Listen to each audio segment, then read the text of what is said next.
Hey there, subscribe to my channel, and also press this bell icon so you never miss any new updates, cause whenever we upload new video you will get a notification on your phone. Part 1, Part 2, Part 3, and Part 4. Now look at Part 1. Part 1. Hear a student called Joanna telling her friend about an arts festival, which is being held in the city where they are studying. First, you have some time to look at questions 1 and 2.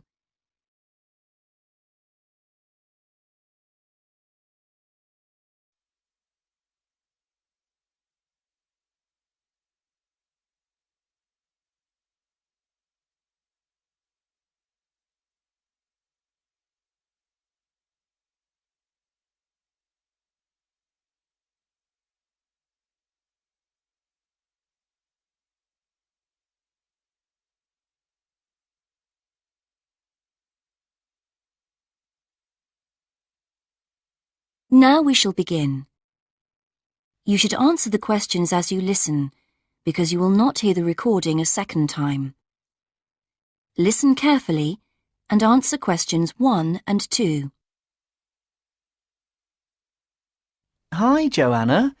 Where have you been? Hi, Dave. I had to go into college to return a DVD I'd borrowed from the library. Oh, right. But while I was there, I got some information about the City Arts Festival that starts next week. Oh, yeah? I saw a poster advertising it somewhere. Yeah, and I picked up this leaflet from the library. It gives you the website address. So as I was there, I logged on to get more information. Actually, although they've got the full programme of events fixed now, you can't book online, which seems strange. There's a number to phone, though. And are there student discounts? I guess so, but I didn't notice. Anyway, there are 3 things I'd like to see. An Italian film, a rock concert, and an art exhibition. Oh. The exhibition's free, and you don't need to book, so I'll definitely go to that. But I'm going to get tickets for the film in case they sell out. Good idea. You can always buy concert tickets at the door, because that's in a really big hall. Right. Before you listen to the rest of the conversation, you have some time to read questions 3 to 10.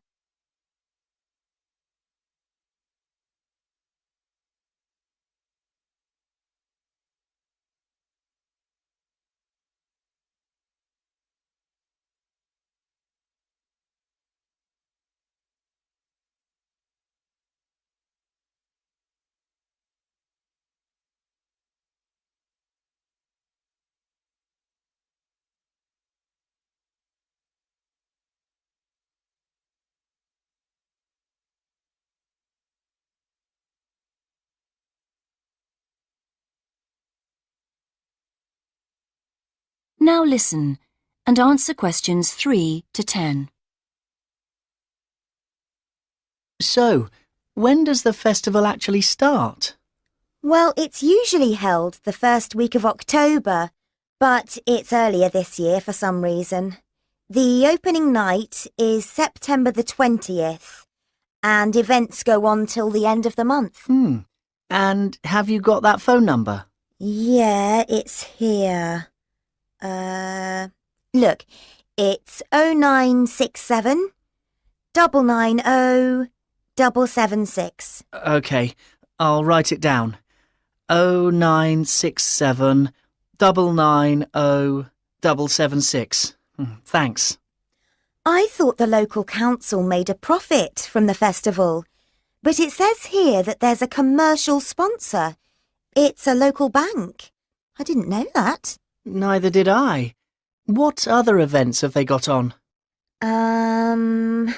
As well as the art exhibitions and stuff that's open every day, there are special events each day. Like on Monday, there's a musical in the City Hall. That's only £3.65 for students. I think I'll give that a miss. I've got football training on Mondays, but I'm free on Wednesday. There's a jazz band on then, and that's only £2.50 for students. Sounds good. Is that in the City Hall too? We could go. Well, I'm busy actually, but it's at the Sports Centre if you're interested. Oh, right. Thursday's the cheapest event, only £1.25 for students, and it's on in the library. Can you guess what it is? Probably the college choir. Actually, no. They've not been asked, apparently. Oh. No, it's a poetry evening. Isn't there any modern dance on anywhere? On Friday. That's at the college. It's quite expensive, though. £15 for adults and £12.75 for students. Oh, yes, that is a lot. If I'm going to spend that much, I'd prefer to go out on Saturday. Yeah, me too. But on Saturday night, there isn't live music or a party or anything. Just the fireworks in the city park. And that's only £1.50. Yeah, that'd be good. That is the end of part 1. You now have half a minute to check your answers.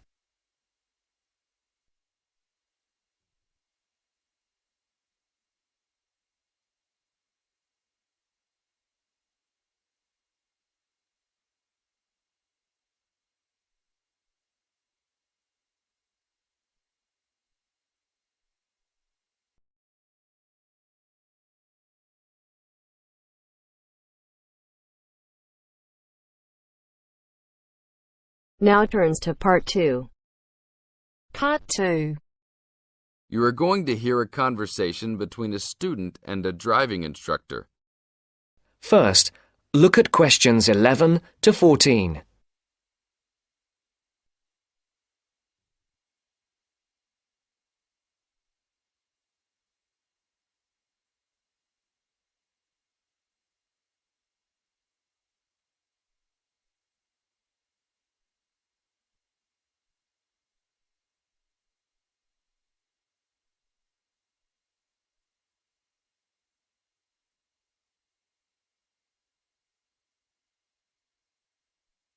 Listen carefully.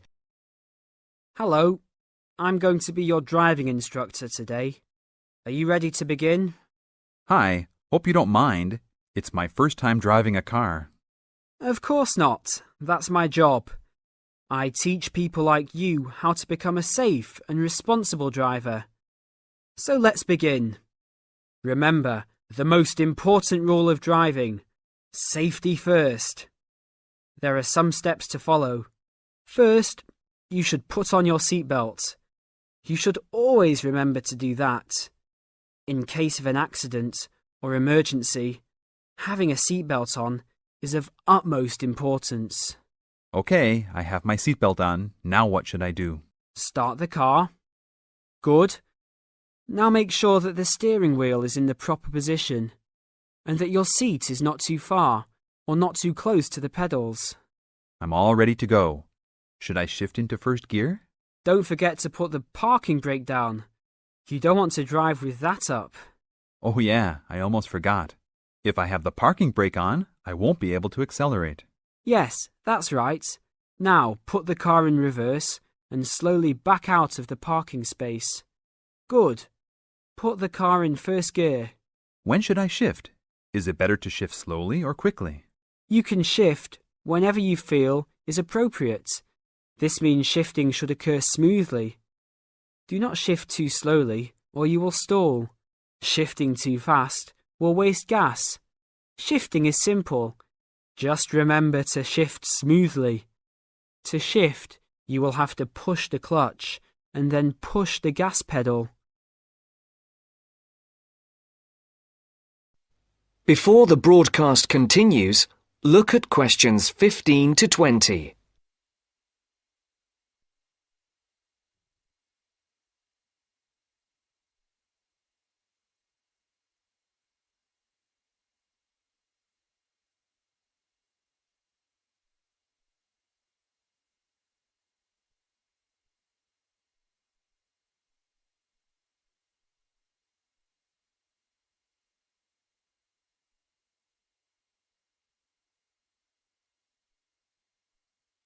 You will now listen to the second part of the talk. Remember, smoothly is the key to good shifting. Like this? Yes, that's good. Now keep it slow. Don't drive very fast just yet. Be sure to constantly check your mirrors for oncoming traffic. Always be aware of everything that is around you, including 3 important things. Remember these 3: people crossing the streets, other cars, and bicycles riding next to you. What should I do if I see a yellow light? Well, it's always better to brake instead of trying to run it. But if you're travelling at a speed where it's impossible to stop in time, then you should try to make it across the intersection. But remember, you should always try to stop. It's the safest way to avoid an accident. Even if I have to brake very suddenly? Yes, even if you have to brake suddenly. What about if a driver behind me is going a lot faster than I am? You should always be ready to move to a slower lane if a driver behind you is forcing you to go faster than you are comfortable with. Never try to speed up to accommodate a faster driver. You could risk an accident or a speeding ticket. It's better to let him go. That sounds like good advice. Be careful. There is a sharp turn up ahead. Remember to brake before turns. Otherwise, you might flip over if your speed is too high going into a turn. Got it. I know that I should always try to observe all traffic safety. That's right. If safety is not your first priority, it will make driving very dangerous for you and other drivers on the road. Okay, park the car here. You did a great job today for your first day. I'll see you in 3 days. Thanks so much. I will see you then.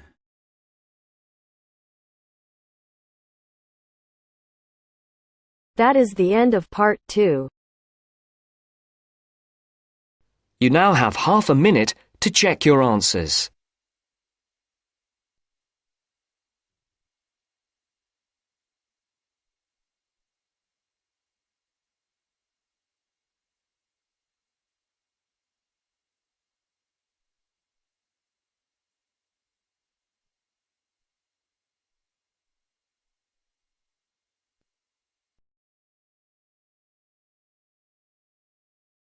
Now turns to part 3. Part 3. You will hear 2 undergraduates doing a research methods course. A girl called Leela and a boy called Jake having a seminar with their tutor. Now you have some time to look at questions 21 to 24.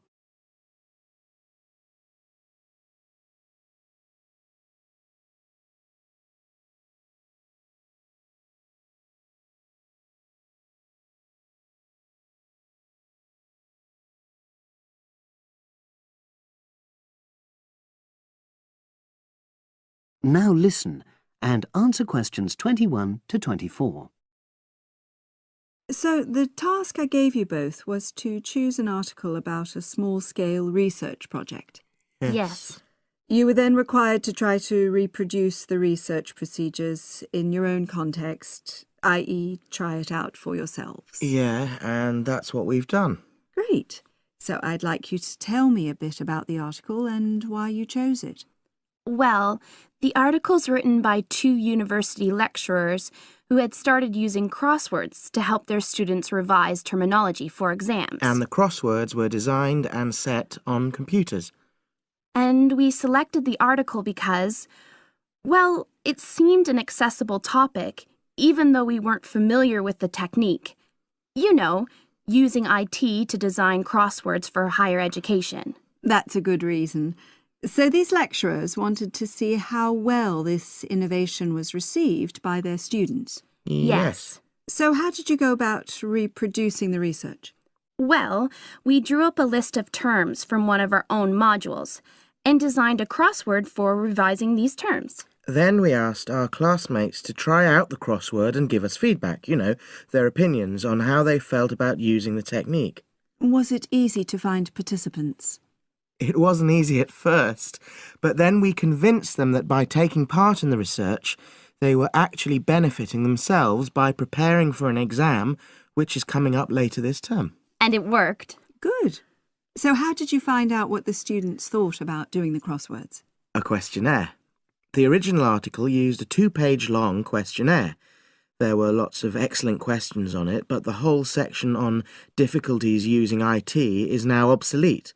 Old-fashioned even though it had only been written a couple of years ago. So you designed a shorter version? Yeah. Then we sent it to the 40 students by email and got 28 replies. I was taken aback by the fact that everybody we talked to thought this was a good return. I mean, the responses were well written. You know, people had taken a lot of care, but I was really disappointed with the low numbers. Yes, an important lesson to learn for an apprentice researcher. Yeah. Now you have some time to look at questions 25 to 30.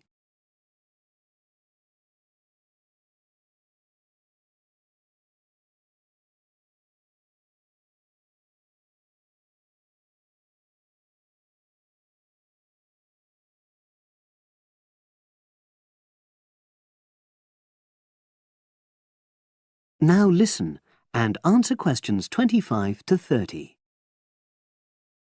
So what results did you get? Well, basically, the responses were extremely positive. The students said that doing the crossword on a computer helped them really focus on the work in hand and not be distracted, which is something that commonly happens with other ways of doing revision. Yeah, that was really clear. But something that struck me was that having fun hardly featured in their responses, nor did anything to do with spelling of hard words, which I thought would be an obvious benefit. No? Okay. Respondents also said that doing the crossword hadn't really increased their general motivation to study, but that it had highlighted the gaps in their memory so they knew what further work was necessary. Right. So how did your findings tally with those of the original researchers? There were lots of similarities, but... There were probably two main differences. We found that more males than females liked the technique, whereas the original study found the reverse. Also, our respondents said they wouldn't mind doing a crossword as a final official exam, whereas in the original study, students said they would hate doing it even if it meant having a shorter test. But of course, both sets of respondents said they'd be interested in doing more crosswords for informal purposes, revision, and so forth. Right. So let's have a think about the whole project and what you've learned from doing it. Well, it was very time-consuming. Yeah, and I don't think we managed that aspect very well. It could have been worse. I mean, we didn't have a lot of data, so we didn't have to spend ages processing it. And of course, we'd already done a course on numerical data processing, so there wasn't much new there. Yeah, that's true. Anyway, I think we designed our questions well so that they gave us manageable data.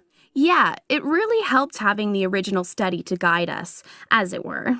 And that helped us to see what a good research instrument is. What a good questionnaire should be like. Absolutely. We got a lot from that. But when we were writing up the project, I'm not sure whether we'll know how to acknowledge the work of the original study. You know, our referencing. No, that's something we'll both have to work on in the future. Actually, that part's been great. Finding ways to share and support another person. That's the real plus from the project. Learning ways to do that. Well, it's obviously been very successful.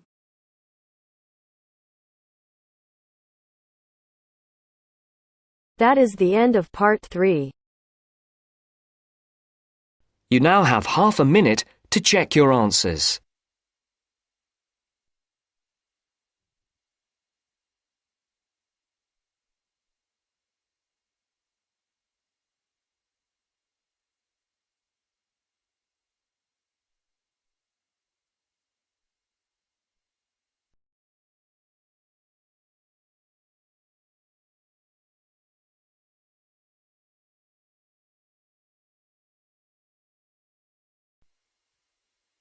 Now turns to part 4. Part 4. You're going to listen to a talk about tea in the UK. First, you have some time to look at questions 31 to 40.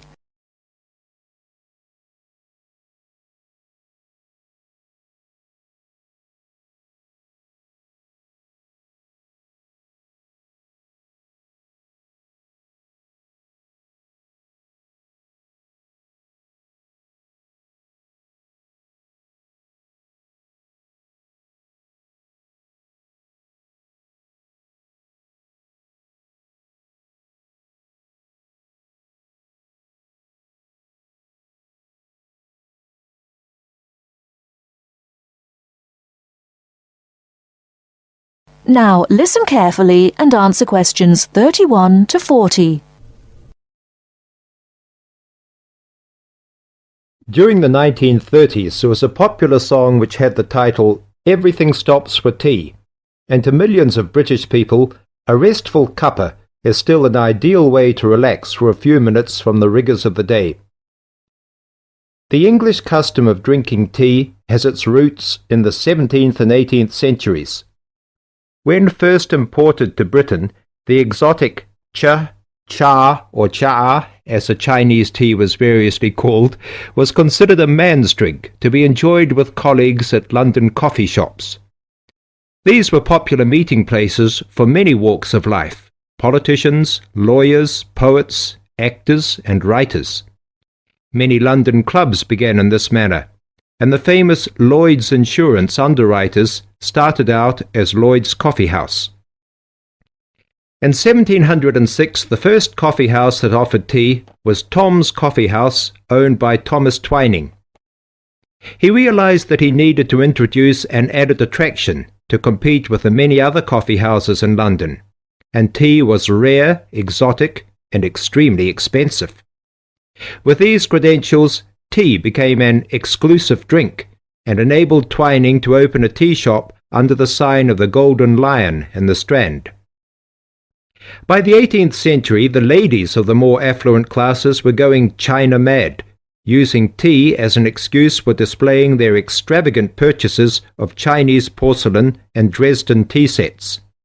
A comprehensive tea tray would consist of a teapot and stand, teacups and saucers, sugar bowl, milk jug, and basin for discarded tea and tea leaves. Tea was still expensive and kept in locked tea caddies. Skilled craftsmen fashioned caddies of carved inlaid woods fitted with crystal and precious metals. To ensure the servants weren't tempted by this priceless commodity, the caddy was kept locked, and only the mistress of the house held the key and prepared tea when guests came to visit. No well-brought-up young Englishwoman could consider herself socially acceptable unless she knew how to brew a proper cup of tea.